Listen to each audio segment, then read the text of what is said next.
그러면 뭐 민감한 질문일 수도 있겠지만 뭐 수익이 어느 정도까지 좀 되셨었나요?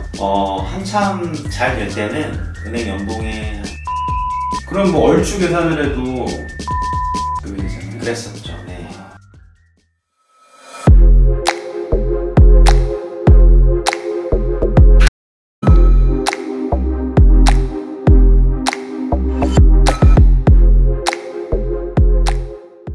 안녕하세요. 네, 두큐문신을 받고 일상의 자유를 찾은 프랭크입니다. 저희가 얼마 전에 대표님이랑 그냥 편하게 사담을 나누다가 이런 내용은 너무 좋은 인사이트 같다라는 거를 저희가 느꼈고 또 말씀을 드렸었잖아요. 그래서 그런 부분들을 그 두큐문신을 창업이나 교육이나 이런 관심 많으신 분들이 들으시면 너무 좋은 인사이트가 될 것 같아서 그 두피문신이 시작된 지 제가 알기로는 한 6에서 7년 정도 된 걸로 알고 있고 두피문신 1세대시잖아요.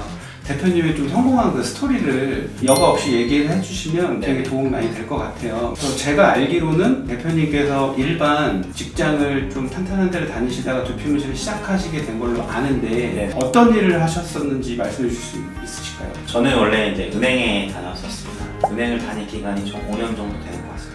은행이라고 하면 사실 그냥 보편적으로 생각했을 때 되게 탄탄한 직업이라고 생각을 하고 특히 요새는 들어가기도 참 만만치가 않은 좋은 직업군에 속하는데 그거를 포기하신 거잖아요? 자의로? 어떻게 그런 생각을 하셨는지 많이 궁금해하실 것 같아요. 제가 은행을 그만둘 때는 두피문신을 하려고 그만둔 건 아니었어요. 그냥 저는 그때 당시에는 그냥 돈을 많이 벌고 싶었거든요. 돈을 많이 벌고 싶은데 직장 생활을 하면서 벌 수 있는 수입이 정해져 있잖아요. 호봉이 올라감에 따라서 급여가 올라가는 구조다 보니까 제 수입이 정해져 있다는 생각 때문에 동기부여도 잘 안 생기고 사실 인생이 좀 재미가 없다라고 생각을 많이 했던 것 같아요. 그러한 이유 때문에 은행이라는 그게 탄탄한 직업을 포기하시고 어떻게 보면 다른 일을 선택하시려고 하신 거지 사실은 두피문신을 고려하신 건 아닌 거예요. 그쵸. 그때 당시에는 두피문신에 대한 관심도 없기도 했고 사실 이런 게 있는 줄도 몰랐고 저는 사실 경영학과를 나와서 자격증 준비하고 취업 준비하고 이렇게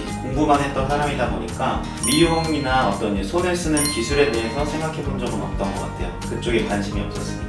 그럼 하물며 더 궁금해지는 것 같거든요. 그러면 두피문신을 만나고 선택하시고 또 이렇게 굉장히 권위 있는 위치까지 오시게 된 스토리가 어떻게 될까요? 제가 퇴사를 하고 여러 가지 몇 가지 일을 하다가 이게 회사를 운영하고 있었는데 와이프가 이제 두피문신을 한번 배워보면 어떻겠느냐라고 제안을 했어요. 와이프는 원래 이제 미용업에서 좀 종사를 하고 있었기 때문에 정보나 이런 소식에 조금 빠를 수 있겠죠. 그래서 제가 그때 당시에 시간이 좀 여유가 있어서 그래 한번 배워보자. 일주일에 한 번 수업이라고 하니까 큰 시간 투자를 하지 않아도 될 것 같아서 그래서 이제 배우기 시작했는데 배우는 과정 중에 엄청 빠져들었던 것 같아요. 모델 실습을 하는데 이제 변해가는 모습들을 보고 좋아하시는 모습을 보고 이렇다 보니까 엄청 매력이 있구나. 그리고 이제 탈모 시장이라는 것 자체에 대한 규모나 크기에 대해서도 익히 많이 들어서 알고 있었고 그런데 다른 어떤 탈모를 커버하는 방법들 중에서 이 두피문신은 가장 큰 장점은 100% 효과가 있다는 게 굉장히 크게 매력으로 느껴왔어요. 다른 탈모 치료 방법들은 이게 될까 안 될까 그런 의구심을 가지고 말만 듣고 몇백만 원씩 사용을 해야 되는데 이 두피문신은 분명하게 효과를 단정 짓고 시작을 할 수 있기 때문에 엄청나게 고객들의 입장에서 메리트가 있는 거죠. 그게 엄청 확실하다는 확신을 가지고 빠져든 것 같아요. 뭐 지금 돌이켜서 말씀해 보시면 충분히 그럴 수 있다고 생각이 들긴 하는데 또 많이 궁금해 하실 수도 있고 저도 사실 처음에는 되게 의아해했던 게 뭐냐면 사실 대표님은 정말 실력이 굉장히 좋으시잖아요. 그래서 제가 볼 때마다 진짜 막 조금 오버하면 경이 없다는 느낌이 들 정도로 엄청 잘하시는데 전 당연히 미술을 전공하셨다거나 뭔가 손으로 어떠한 일을 하시지 않았을까라고 전 거의 99% 확신을 했었는데 사실 지금 그냥 사무직을 하시는 거잖아요. 저는 그게 너무 신기하거든요. 교육 상담 오시는 분들도 그런 부분에 대해서 걱정하시는 분들이 많거든요. 미술을 전공했거나 미적인 감각이나 손 기술 이런 것들이 중요하지 않냐 여쭤보시는데 제가 보기엔 당연히 미술을 전공하셨거나 손을 사용하셨던 분들은 감각이 빠르실 수 있죠. 그렇지만 그분이 어디까지 올라갈 수 있느냐는 다른 문제인 것 같거든요. 얼마나 더 노력하시고 열정 갖고 연습을 하실 수 있느냐의 문제인 것 같고요. 저도 실제로 처음에 배울 때는 같이 배우신 분이 계신데 그분보다 훨씬 못했거든요. 정말요? 네. 그래서 그때는 사실 열받지도 않았어요. 왜냐하면 내가 당연히 더 못할 거다라고 생각을 했거든요. 그분은 미용 관련에 있었던 분이고 연습을 더 많이 했죠. 저는 이 얘기는 제가 처음 듣는 건데 오히려 어떠한 탤런트가 부족하기 때문에 더딤이나 그런 것들을 인정할 수 있었기 때문에 오히려 더 발전할 수 있었다라고 지금 저는 들리거든요. 네네. 사실 저도 처음에 이제 배우고 이제 대표님 시술하시는 거 뵙고 조금 친해지면서 이제 스토리를 좀 알아가면서 전혀 이제 미술이나 디자인이나 손으로 하신 걸 안 하셨다 그래서 오히려 저도 희망이 생기더라고요. 네네. 저는 진짜 그랬거든요. 타고난 사람들만 저 정도가 되지 않을까라고 저는 생각을 했었거든요. 근데 오히려 저는 대표님의 그 스토리를 이해하고 제가 인지하고 나서 오히려 제가 더 많이 노력을 했던 것 같아요. 네네. 그럼 그때 어떻게 이렇게 자리를 잡으셨는지도 좀 많이 궁금하실 것 같아요. 처음에 이제 매장을 차려서 장사가 정말 안 됐어요. 7개월가량 손님이 한 3-4분밖에 안 되실 정도로 장사가 안 됐거든요. 그런데 그때 당시에도 저는 이거를 그만둬야 되나라는 생각은 사실 안 했던 것 같아요. 여유가 있어서 그런 생각을 했던 건 아니고 하루하루가 지옥 같았는데 이건 분명히 된다라는 확신이 있었거든요. 아직 사람들이 몰라서 그렇지 이걸 경험해본 사람은 안 좋아할 수가 없다 라는 그 확신만 가지고 하루하루 그리고 내 할 일 루틴을 정해서 할 일을 해나가다 보니까 사실 손님은 없지만 힘들었다는 생각은 많이 안 들었던 것 같고 그 남는 시간 동안 기술에 대한 연구를 많이 하고 이게 어차피 나중에는 사람들이 많이 알게 될 텐데 그러면 내가 시술하는 거에 장점은 무엇인지 나는 다른 사람들과 어떻게 다르게 시술하는지에 대한 걸 어필하기 위해서 기술적인 연구를 많이 했던 것 같거든요. 제가 시술해놓은 사진들을 보신다거나 아니면 상담을 오셔서 설명을 드려보시면 그런 부분을 이해해 주시고 알아봐 주셨던 것 같아요. 그때부터는 손님이 좀 늘어나더라고요. 그럼 그분들이 만족한 그 포인트가 뭐였을까요? 제가 생각하는 포인트는 자연스러움이었는데 사실 모든 업체가 다 자연스럽다고 얘기를 해요. 그런데 사실 실제로 비교를 해보기가 어렵다 보니까 그 자연스러움의 수준이 얼마나 차이가 나는지를 모르시거든요. 저는 그래서 다른 사람이 시술을 어떻게 하는지도 너무 궁금하기도 해서 세미나 같은 곳을 엄청 많이 찾아다니면서 그분이 시술을 어떻게 하는지 이렇게 하시는구나 이런 거를 보러 갔던 거거든요. 그래서 이제 나는 조금 더 한 차원 다른 자연스러움을 선사해드리고 싶다 이런 것 때문에 아마 소개를 많이 해주시고 커져 나갔던 것 같거든요.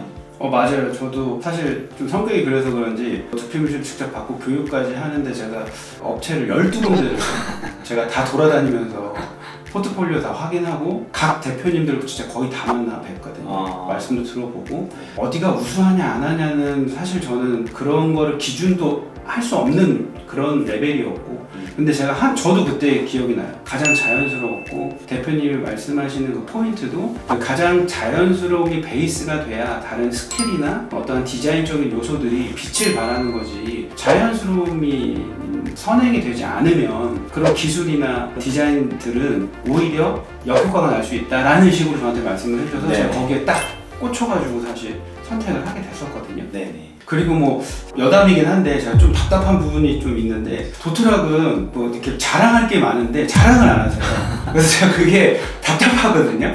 지금 사실 교육 받으신 분들 중에서 의사 선생님들도 뭐 상당수까지는 아니지만 계시고 또 모발이식 전문 병원이랑 협업하셔서 직접 시술도 하고 계시잖아요. 저는 이게 상당히 굉장히 객관적인 가치 입증이 됐다고 생각을 하는데 제가 지금 말씀드린 그 의사분들도 인정하실 정도의 그 자연스러움에 대한 부분은 이미 영상에 올라가 있으니까 한번 확인해 보시면 되게 좋을 것 같고요.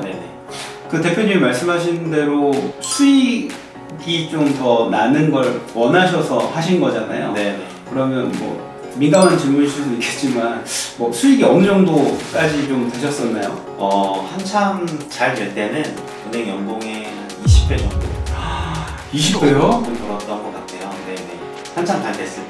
그러면은 그러니까 지금 이게 매출이 아니라 수익이 네네. 사실 두피무신은 매출 이꼬르 수익이라고 보셔도 무방한 게 혼자 운영을 하신다면 뭐 사실 들어갈 게 없다 보니까 그럼 뭐 얼추 계산을 해도 10억이 넘는 금액이잖아요. 그랬었죠. 네. 상당히 그렇네요. 보편적인 사람들한테 굉장히 큰 금액이거든요. 말씀하신 대로 매출 이꼬르 수익에 가까울 정도로 이게 수익성이 굉장히 좋은 또 사업이기 때문에 열심히만 한다 그러면 한 어느 정도 안에 웬만한 사업 하는 것보다 낫다고 생각을 해요.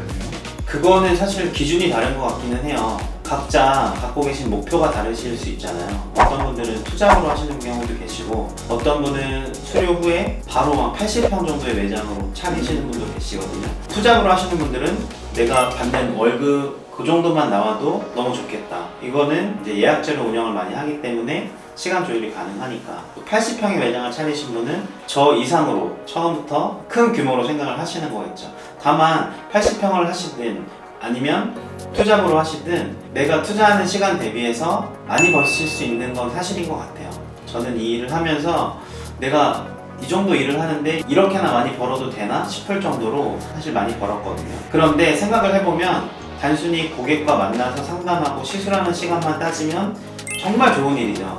하지만 그 뒤로 손님이 오시게 하기까지 노력하는 시간도 필요할 것이고 손님이 오셨을 때 완벽한 시술을 하실 수 있도록 연습하는 시간도 필요할 것이고 이런 것들을 다 워킹타임으로 생각한다면 결코 적은 시간은 아닐 거예요. 사실 시간 투자를 많이 하시면 하실 만큼 충분하게 얻어갈 게 많은 시장이다 라고 생각을 합니다.